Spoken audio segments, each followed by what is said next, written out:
Containment zone में नहीं है, खासकर ग्रामीण क्षेत्र, वहां पर अर्थव्यवस्था की एफिशिएंसी को बढ़ाने के लिए तथा कृषि कार्यों को कार्यात्मक बनाए रखने के लिए 20 अप्रैल तक कुछ अतिरिक्त गतिविधियों की अनुमति दी गई है। इसी श्रृंखला में गृह मंत्रालय ने 21 अप्रैल को अपने पत्र द्वारा सभी राज्य सरकारों को स्पष्ट किया है कि सीनियर सिटीजन्स की बेड साइड अटेंडेंट और केयर गिवर सेवाएं एग्जेम्प्ट सर्विसेज हैं। इसके अलावा पब्लिक यूटिलिटीज में प्रीपेड मोबाइल कनेक्शंस की रिचार्ज फैसिलिटी भी एग्जेम्प्ट सेवाओं में शामिल है। जरूरी वस्तुओं की उपलब्धता को ध्यान में रखते हुए यह फिर से स्पष्ट किया गया है कि शहरी क्षेत्रों में स्थित खाद्य प्रसंस्करण उद्योग जैसे milk processing units, bread factories, आटा और दाल मिलों को भी छूट प्राप्त है। गृह मंत्रालय ने अपने 21 अप्रैल के आदेश द्वारा बीज और हॉर्टिकल्चर प्रोड्यूस के आयात निर्यात संबंधी सुविधाओं को, कृषि और हॉर्टिकल्चर के क्षेत्र की रिसर्च संस्थाओं को तथा मधुमक्खी उत्पाद एवं शहद संबंधी आवाजाही को छूट दी है। विद्यार्थियों के लिए शैक्षिक किताबों की दुकानों और गर्मी के मौसम को देखते हुए इलेक्ट्रिक फैंस की दुकानों को खोलने की अनुमति भी दी गई है। लाखों भारतीय मर्चेंट शिपिंग वेसल्स पर काम करते हैं। ऐसा देखने में आ रहा है कि भारतीय सी फेयरर्स लॉकडाउन की वजह से जहाज़ों पर स्ट्रैंडेड हैं या जहाज़ों पर ड्यूटी ज्वाइन नहीं कर पा रहे हैं।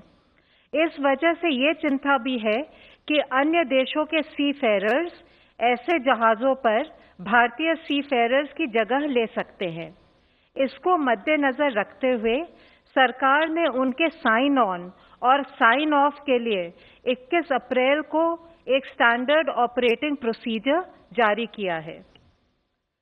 लॉकडाउन के एनफोर्समेंट देश में कुछ घटनाओं को छोड़ अधिकांश स्थानों पर संतोषजनक चल रहा है। आर्थिक गतिविधियों में खासकर ग्रामीण क्षेत्रों में प्रगति हो रही है। अप्रैल के महीने में 22 अप्रैल तक मनरेगा के तहत 1.5 करोड़ से अधिक श्रम दिवस अर्जित हुए हैं। जो क्षेत्र हॉटस्पॉट या कंटेनमेंट जोन में नहीं है, वहां गृह मंत्रालय के निर्देशानुसार राज्य सरकारें औद्योगिक इकाइयों को सुव्यवस्थित तरीके से शुरू करवाने में लगी हुई हैं। कई स्थानों पर food processing units, special economic zones और एक्सपोर्ट ओरिएंटेड यूनिट्स इत्यादि जो पहले से ऑपरेशनल थी, उसमें भी वृद्धि हुई है। सड़क निर्माण, ईंट भट्टों, सीमेंट फैक्ट्रीज आदि से संबंधित कार्य भी शुरू हो गए हैं। कई कार्यों में प्रवासी श्रमिकों को भी रोजगार दिया जा रहा है। औद्योगिक इकाइयों की समस्याओं का फीडबैक लेकर उनको दूर करने के कदम भी उठाए जा रहे हैं। इस संदर्भ में होम सेक्रेटरी ने और सेक्रेटरी डीपीआईटी ने अभी इंडस्ट्री एसोसिएशंस के साथ वीडियो कॉन्फ्रेंसिंग पर मीटिंग की। जो इंडस्ट्रियल एक्टिविटीज परमिटेड है, उनको किस प्रकार से सुचारू रूप से चलाए और आर्थिक गतिविधियों को गतिशील करे, इस पर भी चर्चा की है। हमारे चिकित्सा क्षेत्र के भाई और बहन बड़ी निष्ठापूर्वक खुद की परवाह किए बिना कोविड-19 से हमें बचाने के लिए महत्वपूर्ण योगदान दे रहे हैं। इस संदर्भ में माननीय सर्वोच्च न्यायालय ने भी आदेश दिया है कि डॉक्टर्स और मेडिकल स्टाफ को पर्याप्त सुरक्षा दी जाए। गृह मंत्रालय ने समय समय पर इस संबंध में सभी राज्य सरकारों को पत्र लिखकर सलाह दी है कि सभी डॉक्टर्स और मेडिकल स्टाफ को पर्याप्त सुरक्षा दें, चाहे वे हॉस्पिटल में कार्य कर रहे हों, क्वारंटाइन सेंटर में हों या परीक्षण हेतु फील्ड में जा रहे हों। माननीय गृह मंत्री जी ने इंडियन मेडिकल एसोसिएशन के साथ बैठक की और मेडिकल प्रोफेशनल्स की सुरक्षा का आश्वासन दिया। माननीय गृह मंत्री जी के निर्देशानुसार गृह मंत्रालय ने 22 अप्रैल को पत्र लिखकर सभी राज्यों को कहा है कि वे अपनी जिम्मेदारी का निर्वहन करें और IMA के लोकल चैप्टर के साथ मिलकर मेडिकल प्रोफेशनल्स को की पर्याप्त सुरक्षा हेतु जो कदम उठाने हैं उनको सुनिश्चित करें। चिकित्सा टीमों की सुरक्षा के लिए जो कदम उठाए गए हैं उनकी जानकारी भी IMA के लोकल चैप्टर के साथ साझा करें। इससे स्वास्थ्य कर्मी विश्वस्त होंगे कि वे सुरक्षित हैं। इस संबंध में जिला एवं राज्य स्तर पर नोडल ऑफिसर्स को भी नियुक्त करें जो मेडिकल प्रोफेशनल्स की सुरक्षा संबंधी समस्याओं का निदान कर सके। अगर किसी भी मेडिकल स्टाफ के खिलाफ कोई भी हिंसा या अनुचित व्यवहार की घटना होती है तो दोषियों के खिलाफ आपदा प्रबंधन अधिनियम 2005 के अंतर्गत सख्त कार्रवाई होनी चाहिए। इसके बारे में जनता में भी जागरूकता पैदा करनी चाहिए। हमारी उम्मीद ये है कि इन सब कदमों से लॉकडाउन सफल रहेगा, एक्टिविटीज सुचारू रूप से प्रारंभ होंगी तथा हम कोविड-19 की चेन को तोड़ने में कामयाब होंगे। धन्यवाद। धन्यवाद। मैं रिक्वेस्ट करता हूँ हेल्थ मिनिस्ट्री रिप्रेजेंटेटिव से, प्लीज। कल से पिछले 24 घंटे में अगर देखें तो देश में 1409 total positive confirm cases additional आए हैं, which takes our total confirmed cases to 21,393. इन केसों में अगर देखें तो total cases under active medical supervision 16,454 हैं। एक पॉजिटिव न्यूज़ के रूप में मैं आप लोगों की दृष्टि में लाना चाहूँगा कि अब तक टोटल 4,257 लोग क्योर हो चुके हैं। इवन कल में ही 388 एडिशनल पेशेंट्स क्योर हुए हैं, जो कि हमारा टोटल रिकवरी रेट देखें तो 19.89% तक लेकर जाता है। इसके साथ ही पिछले 28 जिलों में, जैसे कि इससे पहले हम आप लोगों की दृष्टि में लाए हैं, 4 जिले थे जहां पर कोई केस नहीं आए थे, अब वह संख्या बढ़कर 12 हो चुकी है। 8 नए जिले ऐड हुए हैं, वह है चित्रदुर्ग कर्नाटका में, छत्तीसगढ़ में बिलासपुर, इंफॉल वेस्ट मणिपुर में, आइजवाल वेस्ट मिजोरम में, भद्राद्री कोट्टागुडम तेलंगाना में, पीलीभीत उत्तर प्रदेश में, SBS नगर पंजाब में और साउथ गोवा के अंदर। इसके साथ ही देश में 78 ऐसे डिस्ट्रिक्ट्स हैं जहां पर पिछले 14 दिनों से कोई केस नहीं आया है। हमें हर संभव मिलकर यही कोशिश करनी है कि ऐसे जिलों की संख्या निरंतर बढ़ती रहे। इस स्थिति के अंदर देखें तो 33 नए जिले ऐड हुए हैं, जो कि 9 स्टेट में ऐड हुए हैं जहां पर कि पिछले 14 दिनों से कोई केस नहीं आया है। साथ ही माननीय राष्ट्रपति जी ने कल एक ऑर्डिनेंस जारी किया जिसके तहत एपिडेमिक डिजीज एक्ट 1897 को अमेंड किया गया है। इस ऑर्डिनेंस को कहा है एपिडेमिक डिजीज अमेंडमेंट ऑर्डिनेंस 2020। इसके अनुसार कोई भी व्यक्ति हेल्थ केयर सर्विस प्रोफेशनल के अगेंस्ट वायलेंस के किसी भी एक्ट में इंडल्ज ना करे या एपिडेमिक के दौरान किसी भी प्रॉपर्टी को कोई भी लॉस या नुकसान ना पहुंचाए। अगर कोई भी व्यक्ति हेल्थ केयर सर्विस प्रोफेशनल के साथ वायलेंस कमिट करते हैं या तो उनको 3 महीने से लेकर 5 साल तक की सजा दी जा सकती है। साथ ही 50,000 रुपये से लेकर 2 लाख रुपए तक का फाइन भी उनके ऊपर लेवी किया जा सकता है। इसके साथ ही अगर कोई किसी हेल्थ प्रोफेशनल को जो कि एपिडेमिक ड्यूटी में लगे हुए हैं उनके साथ कोई ग्रीवियस हर्ट अगर उनको देते हैं तो उसकी सजा बढ़कर 6 महीने से 7 साल तक हो सकती है और फाइन भी 1 लाख रुपए से 5 लाख रुपए तक उस पर लगाया जा सकता है। इस एक्ट के तहत किया हुआ कोई भी ऑफेंस कॉग्नाइजेबल है और नॉन बेलेबल रहेगा। जो भी पर्सन इस एक्ट के तहत कन्विक्ट किए जाएंगे उनको कंपेंसेशन भी पे करने के लिए वे लायबल होंगे और कंपेंसेशन जो हो सकता है वह जो भी फेयर मार्केट वैल्यू होगी डैमेज प्रॉपर्टी की या जो लॉस उन्होंने कमिट किया है उसकी ट्वाइस द अमाउंट हो सकता है। मेरी आप सब लोगों से यही विनती है कि हमारे जितने भी कोविड योद्धा हैं हमें उनका सपोर्ट लेना है। हमें ये जानना चाहिए कि वह सब हमारे आदर और सम्मान का पात्र हैं। Today we are also joined by mister CK Mishra, director ICMR and director AIIMS. आप सब लोगों को विदित है कि कोविड की इस लड़ाई में, इस महामारी के युद्ध में गवर्नमेंट की तरफ से 11 एम्पावर्ड ग्रुप बनाए गए थे गाइडेंस के लिए और उसमें से एक ग्रुप नंबर 2 जिसका मुख्य कार्य है कि अवेलेबिलिटी ऑफ हॉस्पिटल्स, क्वारंटाइन और आइसोलेशन फैसिलिटीज, डिजीज सर्वेलेंस और टेस्टिंग के विषय में गाइडेंस देना, काम करना। अब मैं रिक्वेस्ट करूंगा CK मिश्रा साहब से कि फर्दर हमें बताएं प्लीज। फ्रेंड्स, प्रतिदिन उस दिन की जो स्थिति होती है, जो प्रगति होती है, जो बदलाव आते हैं, उसके संबंध में मेरे कॉलीग्स लव अग्रवाल, पुण्या श्रीवास्तव, डॉक्टर गंगा आपको आंकड़ों से अवगत कराते हैं, स्थिति से अवगत कराते हैं और आप उसका विश्लेषण करते हैं। आज हम सब मिलकर ये प्रयास कर रहे हैं कि आंकड़ों से थोड़ा अलग हटकर हम इस बात की चर्चा करें कि इस कोविड की लड़ाई में एक, हमारी रणनीति क्या है और दो, हमारी तैयारी क्या है।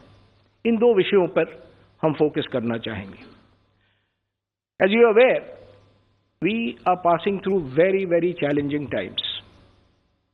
Many of the countries which are known as developed countries in this world, with far more capacities and much better resources than us, are also facing huge challenge.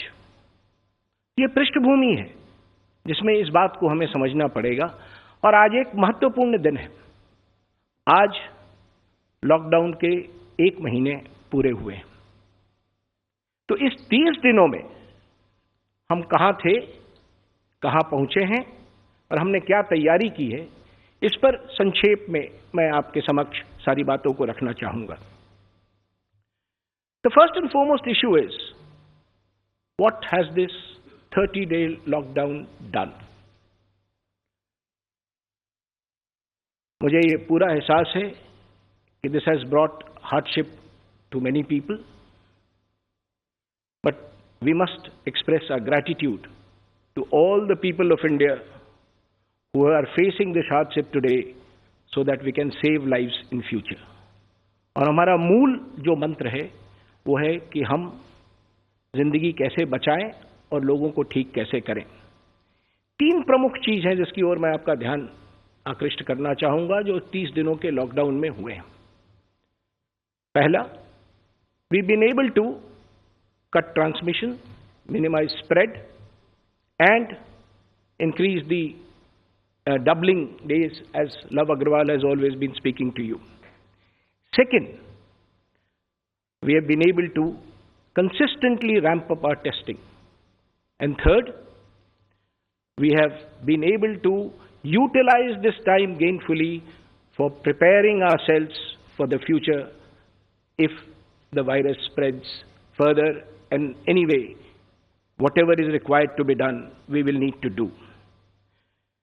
So there has been a lot of action during these 30 days.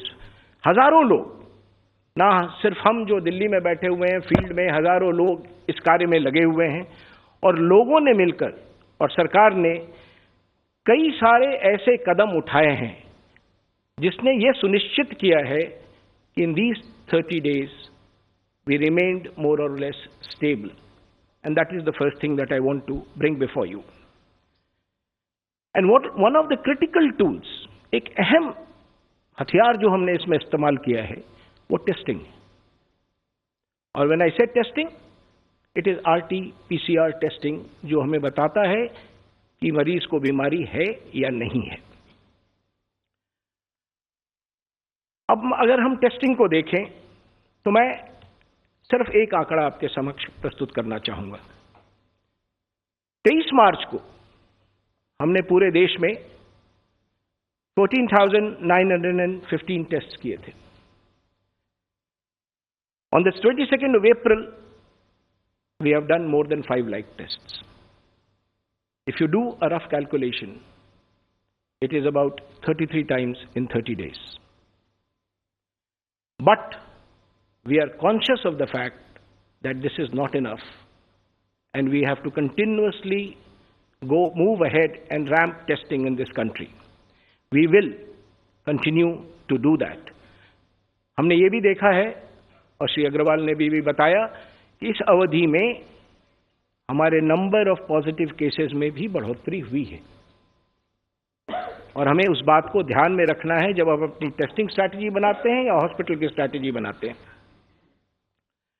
तो मैं संक्षेप में कुछ चीजें आपके समक्ष रखना चाहूं so that we are able to appreciate what is happening and always keeping this at the back of our mind that this may not be enough and we need to continuously work to do more and more on this. Let us look at this. This shows the figures of these 30 days and how the number of daily tests have gone up and how the new positives have gone up. So this is where we stand today, what we've been doing and what we've been trying to achieve. Let us now move a little further on this and see how cases have moved in India. This is how the positive cases have moved in India. The only point that I would like to make here is that the growth has been more or less linear, not exponential. What that tells us is that there are certain strategies and work which has helped this be contained to a particular level. Now let us move on to see beyond this, what has been the story of positivity to testing during these 30 days. If you see the slide carefully, what it will really tell you is that during this period, we are more or less, लगभग हम उसी जगह पर हैं जहां हम एक माह पूर्व थे, यानी स्थिति बहुत बिगड़ी नहीं है। लगभग 4%, 4.5% लोग जो टेस्ट हुए थे वो पॉजिटिव निकले थे एक माह पहले, और अभी भी लगभग वही स्थिति है कि जितने लोग टेस्ट हो रहे हैं उसमें से जो प्रतिशत पॉजिटिव हो रहे हैं लगभग वही हैं, यानी कि हम एक कांस्टेंट लाइन, अगर आप इसको देखें तो वहां पर हैं। अब मैं इससे आगे बढ़ता हूं और हम ये देखने का प्रयास करें कि अन्य देशों की तुलना में हमारी क्या स्थिति है। It's a rough comparison. There can be no one-to-one comparison. Each country is different and each country needs a different strategy. But this is roughly a rough comparison that we have presented before you. What I would like to point at is this yellow line. If I can get my pointer there. Right at the bottom, that is India's story. And we have deliberately taken a case of 400th case on 23rd of March. What was the position when each of these countries had 400 cases and how they have moved beyond that?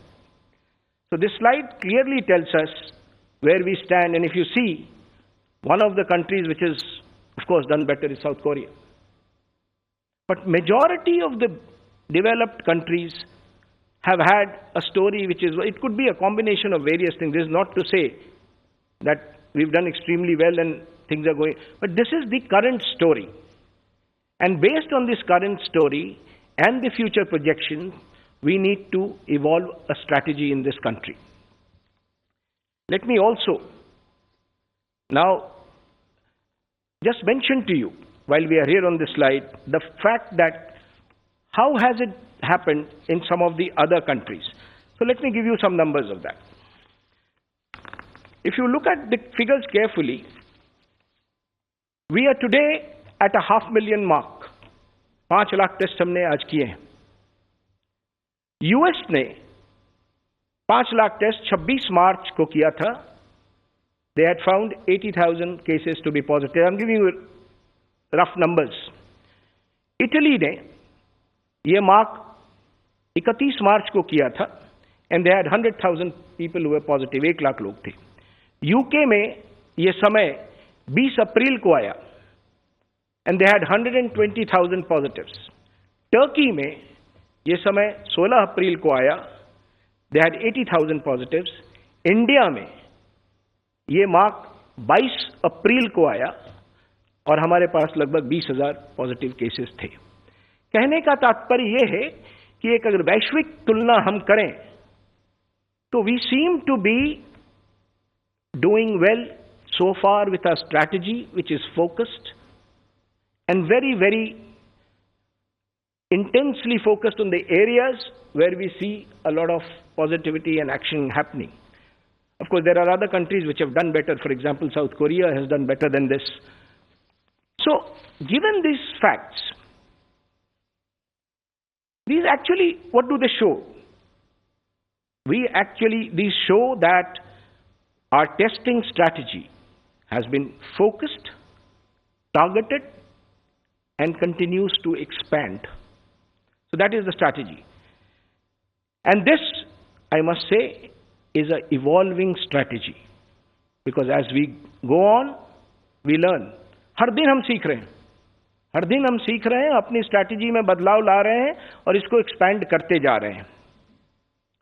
अब प्रश्न यह है कि हमने ये जो expansion किया testing का, वो कैसे हुआ? Only thing I would like to mention here is that strategy is a response to a challenge. As the challenge changes, strategy has to change. And this is precisely what India has done.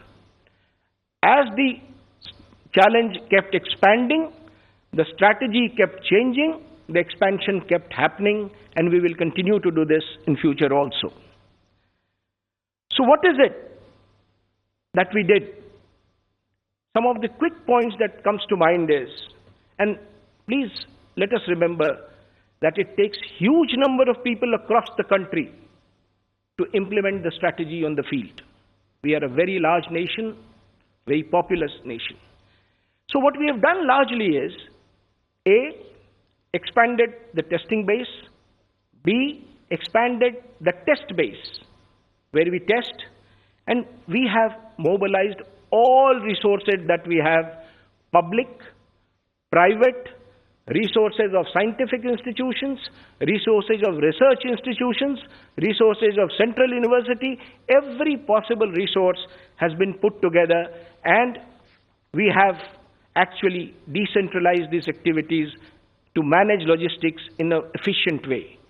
And when Professor Balram Bhargav speaks, he will give you the details of the gist that I have placed before you on how we have increased our testing strategy. So, in these last 30 days, there has been a lot of activity. We have expanded our testing, which we will continue to do and bring it to a much higher level in the days to come. And we've used every possible tool as a strategy to move ahead on this. The second aspect that I wanted to speak to you is about the hospital preparations. This period has been very gainfully utilized to review, assess, and ramp up the hospital capacities. And it is happening not just at Delhi, it is happening in the states, it is happening in the districts. In fact, now our focus is districts. Of course, currently, as I speak today, our hospitals are not overwhelmed. But the preparation has to be of a much higher order, given some of the projections that we have, given some of the baseline data that we have, and given the fact that we have limitations in our health system somewhere which we need to correct and expand. And our effort has been, again, to use all resources and over-prepare. I will show you the figures in a while. But what is our first goal? As far as hospitalization is concerned, our first goal, हमारा पहला प्रयास ये है कि लोगों को अस्पताल ना आना पड़े. That is our first strong leg of strategy.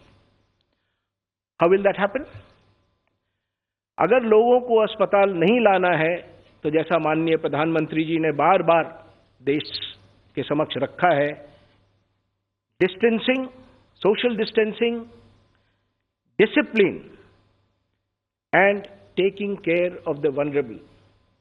ये एक प्रमुख मुद्दा है कि जिसको इस संक्रमण का सबसे ज्यादा खतरा है, जो हमारे बुजुर्ग हैं, जो कोमॉर्बिडिटी वाले बुजुर्ग हैं, जो 60 साल की उम्र के ऊपर हैं, उनको कोमॉर्बिडिटी है, इस वर्ग को हमें सामाजिक रूप से सुनिश्चित करना है कि हम उसे सुरक्षित रखें। अनुशासन के साथ सोशल डिस्टेंसिंग अगर हम मेंटेन करेंगे, जिस तरह से लॉकडाउन की पीरियड में हमने किया है, तो हम ये सुनिश्चित कर पाएंगे कि कम से कम लोग अस्पताल तक पहुंचे। So this is our first goal, that let us reduce the numbers who need to come to the hospital.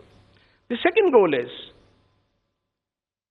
for every person who needs to come to the hospital, we will put enough infrastructure, enough facilities in place so that he is treated well, cured, and sent back. Our basic principle is test, cure, and ensure that mortality is very low.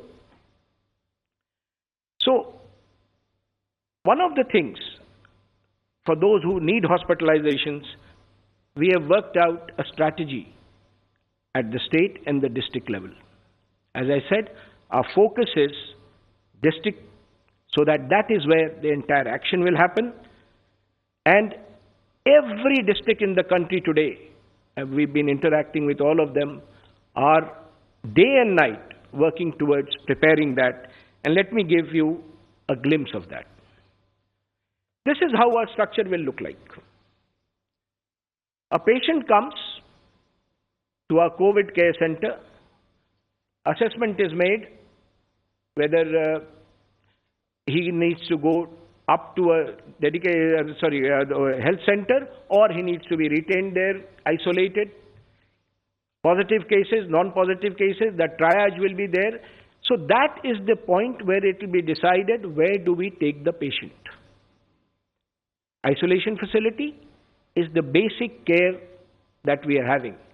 Then, if from there we need to carry someone to the second stage, ambulance services will be available to take him to the second stage, which is the dedicated COVID health center. The last two are actually hospital settings.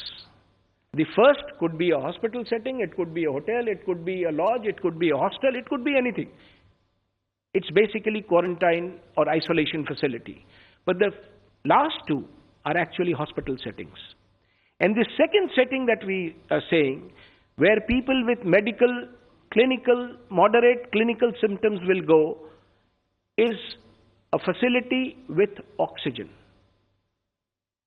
We've been talking for a long time on ICU care, ventilation, etc. But if you look at the patient profile today, the critical thing today is oxygen. And our entire hospital preparation now is focused on providing oxygen to those who need it, the patients who come to the hospital. So this second tier is very, very critical. अधिकांश लोगों का इलाज यहीं पर होगा और हम ये प्रयास करेंगे कि उनको चिकित्सकीय सुविधा इस स्तर पे ऐसी दी जाए ऑक्सीजन के साथ कि इसी स्तर से वो ठीक होकर घर वापस आ सके। यदि इनमें से कुछ लोग ठीक नहीं होते हैं और उन्हें गहन चिकित्सा की आवश्यकता है, आईसीयू केयर की आवश्यकता है, तो उनको हम वैसे कोविड डेडिकेटेड हॉस्पिटल्स में ले जाएंगे जहां आईसीयू केयर उपलब्ध हो। और आईसीयू केयर दो तरह का हो सकता है, it can be stand alone ICUs, it can be with ventilators. जिसको जैसी आवश्यकता होगी वो हम करेंगे। तीनों स्टेज एक दूसरे से कनेक्टेड है, हम एक तरफ से दूसरी तरफ उनको ले जा पाएंगे। ये जो भी संरचना मैं बता रहा हूं, this entire structure is a dedicated covid structure, there is no mixing. Patients who do not have covid and need a regular medical care will be treated at other facilities। और हम इस बात का बहुत ध्यान रख रहे हैं जिलों की तैयारी में कि उन पेशेंट्स को दिक्कत ना हो, तकलीफ ना हो, क्योंकि उनको मेडिकल केयर की आवश्यकता है और उनको medical care dedicated Covid hospital के बाहर दिया जाना है। तो आप यदि इसको देखें, जैसा मैंने कहा पिछले एक माह की हम बात कर रहे हैं, in the last 1 month, the number of dedicated hospitals increased 3.5 times. And these bars will show you that. And the number of isolation beds has increased by 3.6 times since last month.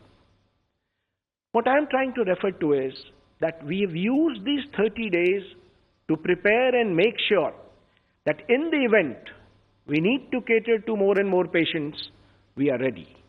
ये हमारी तैयारी है, preparedness है. अब मैं इस अंतिम slide को आपके सामने रखना चाहूंगा, जिसमें हम ये दिखाने का प्रयास कर रहे हैं कि हमारे पास अभी टोटल फैसिलिटीज हैं कि मैं आपसे निवेदन करना चाहूंगा कि ये जो नंबर आप देख रहे हैं ये प्रतिदिन बदलता है, क्योंकि हर जिला निरंतर प्रयास कर रहा है और कितने बेड्स हैं वो बढ़ते जाते हैं और बेड जोड़ने के प्रयास चल रहे हैं. तो जो कोविड हॉस्पिटल्स हैं, कोविड हेल्थ सेंटर्स हैं और कोविड केयर सेंटर्स हैं, उसमें लगातार वृद्धि हो रही है. अभी हमारी स्थिति जो इसमें हमने दर्शाई है ये है 3,773 ऐसे अस्पताल या फैसिलिटी हैं जिसको इसके लिए चिन्हित किया गया है. और अगर आप देखें तो टोटल आइसोलेशन बेड्स 1,94,000 हैं, उसी तरह आईसीयू बेड्स हैं, टोटल वेंटिलेटर्स जो आज की स्थिति में उपलब्ध हैं. संभव है कि when we assess it again tonight, the numbers will change, it will increase. That is the effort that we keep on increasing this every day. So friends, what ultimately we want to do is that we want to create a structure where we test most people, treat them according to need, and then ensure that we are able to cure them and save lives. So this was the rough format of a strategy and preparedness that I thought we'll share with you. I will now request my colleague Professor Balram Bhargav and incidentally Professor Balram Bhargav and Professor Guleria are the two stalwarts who have led this strategy, who formed this strategy, and who are leading from the front. And I would request Professor Balram Bhargav to talk about the expansion of testing. Thank you so much. I think as we reach the 500,000 mark of tests, our philosophy has been more labs, more tests, more resources. At the beginning of the year, we had the National Institute of Virology. At the beginning of the lockdown, we had about 100 laboratories testing for COVID-19. And today, as we speak, we have 325 laboratories, both government and private, testing for COVID-19. The test that we have advocated has been the RT-PCR test, or the molecular test, or the PCR test, which detects the virus. So the strategy is to detect the virus and save lives. And once we are able to detect the virus, we are also able to further strategize on how to isolate the patient and treat accordingly. So that has been the philosophy as far as we are concerned. The entire scientific and the medical community has risen to this occasion, and as CK has already mentioned, that all the DBT institutes, the ICMR institutes, the CSIR, the DST, the DRDO, the ICAR, the state universities, medical colleges, government, private, they have all responded dramatically, and also the private sector has been energetic and has risen to the occasion dramatically as well. The other point that I want to emphasize is that there has been a supply chain which has been created, although there is a shortage of reagents, there is a shortage of RNA extraction kits, there is a shortage of VTMs, PCR kits, etc. in the entire world. But the center has been working with the states tirelessly to ensure that these reagents are supplied to the laboratories in a very timely fashion and in a very calibrated fashion, so as to enhance, divert certain reagents to hotspots, calibrate it in such a manner, and we really like to thank both the districts and the states who have responded phenomenally well in helping out with maintaining this supply chain very, very well. More importantly, we have also been able to decentralize it and create 15 depots in the whole country, wherein, in a situation of lockdown, we have been able to supply these reagents in those depots, and they in turn supply it to the various laboratories testing. So the gold standard remains and has remained the RT-PCR test, which detects the virus and saves lives, and that is what is our principle and strategy for testing. Thank you, Professor Bhargav. I must add that whatever efforts we are making, and we talk about resources available with us, we talk about the testing, we talk about hospitals, it is a collaborative effort with everyone joining in, the public, private, and whosoever is there in the country. This is all taken together. We are not mentioning them separately, but this is all taken together. And now I would request Professor Guleria to explain other aspects of the medical side of this disease. Thank you, sir. To begin with, first, on behalf of the medical fraternity, I would like to take this opportunity to thank the Honorable Prime Minister and the Government of India for the ordinance that has been passed yesterday, which will go a long way in providing security and boosting the morale of our frontline soldiers, that is the Corona warriors. All healthcare workers are really very grateful for this ordinance, and I think this is a great boost as far as they are concerned. But as we sort of applaud our healthcare workers, it's also important to understand that the center of all of this is the patients, and they are currently facing a lot of challenges and stigma which is not justified. The majority of patients are actually becoming all right and coming out, and these are actually our symbols of victory. They are our symbols of hope, that they have had COVID-19 and have come out, and yet we have stigmatized them to a large extent, which is creating a huge problem. It's creating a panic, it's creating problem as far as society is concerned. These individuals, these patients, their families are having huge hardships which are really unjustified. And not only that, it is actually causing increasing morbidity and mortality. Because of the stigma that is happening, many patients who have COVID-19 or have flu-like symptoms are not coming forward, not coming to healthcare facilities. And because of that, they are coming very late when they are really very breathless, and this is leading to higher mortality. Many of these patients can be saved by just one treatment, and that is by giving them oxygen. The simple thing to remember is that when these young individuals or these individuals have a pneumonia or they have a viral infection and their oxygen in the blood becomes low, it can lead to or trigger number of other problems, whether it's cardiac, whether it's neurological, and therefore a strategy of having more and more oxygen beds is based on this. 80% of individuals will have mild illness. The remaining 15% will become all right just with supportive care and oxygen therapy. Less than 5% will need ventilators or critical care. So therefore, it's important that we reach out to these patients who are right now scared to come out because of the panic and the stigma that we have attached, and thereby not getting proper treatment. So I think we need to work on this. I would appeal to everyone, whether it's the media, whether it's the lay public, that these are people who, for an unfortunate reason, have got the infection. Consider the stress and strain the whole family goes through. You're isolated for 14 days in a quarantine facility where you are seeing people who are wearing PPEs and treating you. You're not able to meet your family members for 14 days because you are in quarantine or you're in isolation. Besides, instead of sympathizing with these people, we have created an environment of fear and panic which I think is really not justified. And we all need to work in trying to really look at these people as our symbol of hope and victory, rather than stigmatize them and start not accepting them in society. We have to work on this strategy, and I would like to appeal to everyone that we should look at how we can support the families and patients who have had COVID-19, who are suffering from COVID-19, and encourage more and more people to come out for testing.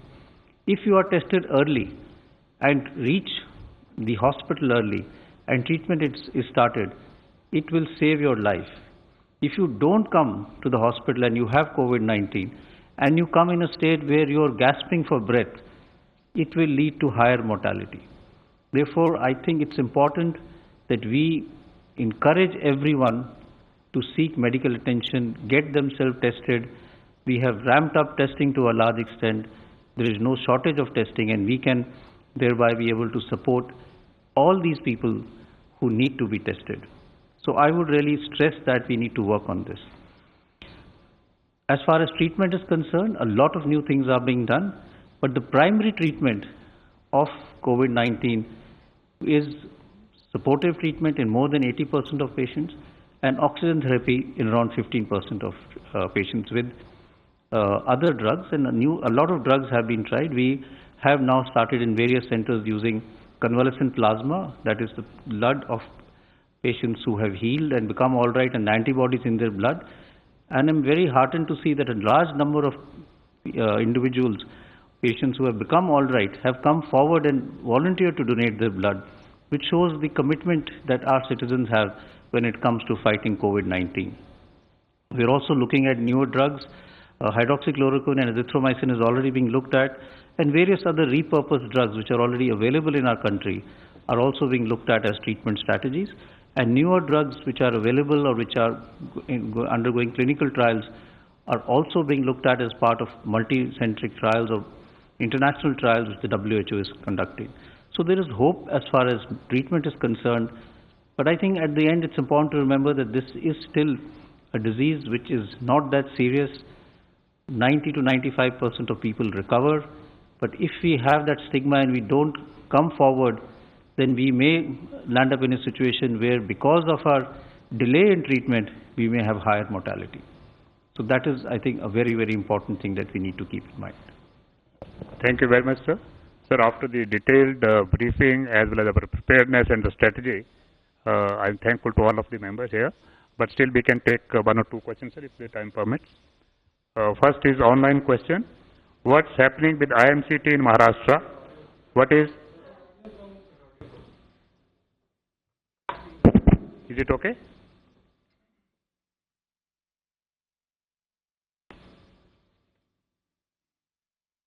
What's happening with IMCT in Maharashtra? What is IMCT assessment of Maharashtra? Has any team submitted the report? जैसे कि आप लोगों को मालूम है, जब हम किसी भी स्टेट में केस नोटिस करते हैं तो स्टेट से कोलैबोरेटिव एफर्ट में हम लोग काम करते हैं. उसी के तहत ही एक central rapid response team Mumbai भी गई. उसके साथ ही हमारी 2 सेंट्रल टीम्स ऑलरेडी वहां पर काम कर रही हैं. And as part of our discussion with the state, we realize कि हम लोगों ने डिफरेंट सिनेरियोज आपस में डिस्कस किए. उन सिनेरियोज को डिस्कस करते हुए कि किस टाइप की preparatory activity, best case scenario, average scenario और वर्स्ट केस सिनेरियो में हमें कैसे प्रिपेयर रहना है, उसके तहत डिस्कशन करते हुए स्टेट के साथ मिलकर एक फील्ड इम्प्लीमेंटेशन स्ट्रैटेजी बनाई गई है, जो ऑनगोइंग एफर्ट्स उनको स्ट्रेंथन किया जा रहा है. मिस्टर मृगांक प्रभाकर, सहारा टीवी. सर, मेरा सवाल आईसीएमआर से है. अभी मैं ग्राफ देख रहा था और लीनियर ग्राफ की बात हुई है, लेकिन पिछले 4-5 दिन से 1200-1400 लगभग पेशेंट आ रहे हैं. आपको लगता है कि 3 मई तक पीक आ जाएगा इंडिया के अंदर? ये तो बहुत डिफिकल्ट सवाल है बताना कि 3 मई तक पीक आएगा कि कब पीक आएगा, मगर ये हम लोग का काफ़ी स्टेबल चल रहा है. और जैसे कि बताया है कि 4.5% पॉजिटिविटी आ रही है, वही बिल्कुल स्ट्रेट टी टाइप की लाइन चल रही है. तो आप इसको ये भी कह सकते हैं कि हम लोग कर्व को फ्लैटन कर पाए हैं, ये भी सोच सकते हैं. तो अभी इसमें कहना बड़ा मुश्किल है. Last question, mister Nitendra Singh. Sir, मेरा 2 क्वेश्चन है. एक तो डॉक्टर गुलेरिया यहाँ पे हैं. बहुत लोगों का, देश के करोड़ों के एक क्वेश्चन है कि नॉन कोविड पेशेंट का क्या करें. बहुत से सीरियस है, मरीज जाते हैं, उनको बहुत सारी प्रॉब्लम, चाहे वो कैंसर की हो, डायबिटीज का हो, या फिर बहुत सारे ऐसे डिजीज बर्डन ऑलरेडी इंडिया में इतना है, तो वो क्या करें. सेकंड आईसीएमआर से क्वेश्चन है कि क्या वायरस एयर में है या उसकी किस तरह की बिहेव है, कितना डिस्टेंस पे लोग मेंटेन करें. ये नए तरीके से लोग जानना चाहते हैं कि इस पे थोड़ा एक्सप्लेन करा जाए. Thank you. आपकी बात बिल्कुल सही है कि इस कोविड के एरा में हमें नॉन कोविड पेशेंट को नहीं भूलना चाहिए और ये बहुत ज़रूरी है कि उनका पूरा ध्यान रखा जाए। कई पेशेंट्स ऐसे हैं जिनको कैंसर है, जिनकी कीमोथेरेपी की बात है, डायलिसिस की ज़रूरत है, क्रॉनिक किडनी डिजीज़ के पेशेंट्स हैं या डायबिटीज़ के पेशेंट्स हैं। तो ये प्रयास पूरी तरह से किया जा रहा है कि जब हम कोविड पे फोकस कर रहे हैं और जैसे सेक्रेटरी साहब ने भी कहा कि नॉन कोविड फैसिलिटीज़ के ऊपर भी ध्यान दिया जा रहा है। कई हॉस्पिटल्स ने टेली कंसल्टेशन और शुरू कर दिया है जिससे हम लॉकडाउन के दौरान भी इन पेशेंट्स को रीच आउट कर सकें, उनको फ़ोन कर पाएँ और उनसे उनके सपोर्ट कर पाएँ। कुछ ऐसे हॉस्पिटल्स हैं जो नॉन कोविड डेडिकेटेड हॉस्पिटल्स बने हैं जहाँ पे ये फैसिलिटीज़ प्रोवाइड की जाएगी। और मेरा ये मानना है कि जैसे जैसे हम आगे चलेंगे लॉकडाउन के उठने के बाद भी, तो हमें ये दोनों चीज़ें बैलेंस करनी पड़ेंगी, कोविड सेंटर्स और नॉन कोविड सेंटर्स, जहाँ पे हम पूरी तरह से इन लोगों का केयर प्रोवाइड कर पाएँ और इन दोनों को मिक्स ना करें, जिससे जो ये इम्यूनो कॉम्प्रोमाइज पेशेंट्स हैं या जिनको कोविड के रिस्क सीवियर इन्फेक्शन होने के चांसेस ज़्यादा हैं वो अलग रहें और कोविड वाले जो हैं वो अलग से रहें। लेकिन ये आपकी बात सही है कि इसमें ये ध्यान रखने की ज़रूरत है कि जो नॉन कोविड हैं वो सफ़र ना करें, उनकी मोर्टेलिटी ना बढ़े। ये आपने जो कहा कि वायरस कितनी दूर तक रह सकता है, इसके लिए ये बहुत क्लियर माना जाता है कि ये ड्रॉपलेट इन्फेक्शन है और 1 से 2 मीटर की दूरी रखनी चाहिए कि जिसमें ड्रॉपलेट ना आए। That is standard and that is what is social distancing या फिजिकल डिस्टेंसिंग जिसको आप कह सकते हैं। Thank you very much friends, thank you very much.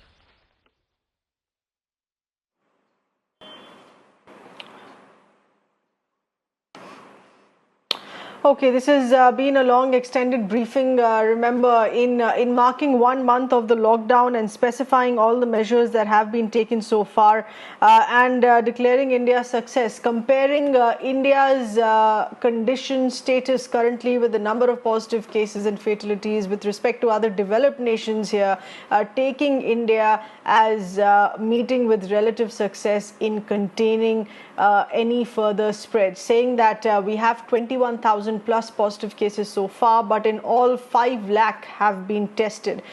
So taking that margin in mind, saying that India has managed to an extent to contain in any further spread, even though it seems that the numbers there that continue to rise on a daily basis.